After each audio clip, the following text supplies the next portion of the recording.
Good morning all, devil Exter ആണ്. അപ്പോൾ ഞാൻ ഇന്ന് വീഡിയോ വരാൻ കാരണം വെച്ചാൽ നമ്മൾ കുറച്ച് പൂമക്കൾ എൻ്റെ വണ്ടി എടുത്തുകൊണ്ട് പോയിരുന്നല്ലോ. അപ്പോൾ അവന്മാരെ പിടിച്ചിട്ടുണ്ട്. അതുപോലെ തന്നെ എൻ്റെ വണ്ടി ഉണ്ടായിരുന്നത് എറണാകുളത്ത് മറൈൻ ഡ്രൈവിൽ നിന്നാണ് വണ്ടി കണ്ടിട്ടത്. അത് കാരണം എറണാകുളത്ത് സെൻട്രൽ സ്റ്റേഷനിലായിരുന്നു വണ്ടി ഇറങ്ങിയിരുന്നത്. അപ്പോൾ അതെടുത്തിട്ട് നമ്മൾ കൊടുങ്ങല്ലൂർ സ്റ്റേഷനിൽ കൊണ്ടുവരണം. അപ്പോൾ പോലീസുകാരെ വിളിച്ചിട്ടുണ്ടായിരുന്നേ. അപ്പോൾ ഞാൻ പോലീസുകാരപ്പം ജീപ്പിൽ പോയി വണ്ടി എടുത്ത് കൊണ്ടുവന്നു. അപ്പോൾ പോലീസ് ജീപ്പിൽ ആ പൂമക്കളുടെ ഒരുത്തുണ്ടായിരുന്നു. പക്ഷെ അവനെല്ലാം വണ്ടി എടുത്തില്ല. ആ വണ്ടി എടുത്തവനെ ഞാൻ നോട്ട് ചെയ്തിട്ടുണ്ടായിരുന്നു. അവനെ കിട്ടിക്കഴിഞ്ഞാൽ അവിടെ വരയ്ക്കണമെന്നായിരുന്നു പ്ലാൻ. പക്ഷെ എന്താ, അവന്മാർക്ക് 17 വയസ്സ് പോലും ആയിട്ടില്ലെന്ന് തോന്നുന്നുണ്ട്. അത് കാരണം അവന്മാരെ കൊണ്ടുവന്നിട്ടില്ല. കൊണ്ടുവന്നവനാണെങ്കിൽ അവനെല്ലാം വണ്ടി എടുത്തത്. അവൻ്റെ ചോദിക്കും ചെയ്തു, നീ അവിടെ വണ്ടി എടുക്കുക ചോദിച്ചും ചെയ്ത്.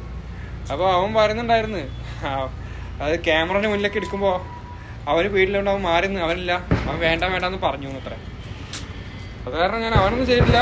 പക്ഷെ വണ്ടി നമ്മൾ എടുത്തിട്ട് സെൻട്രൽ സ്റ്റേഷൻ എടുത്തിട്ട് നേരെ നമ്മളെ കൊടുങ്ങല്ലൂർ സ്റ്റേഷനിൽ കൊടുത്തിട്ടുണ്ട്. അപ്പോൾ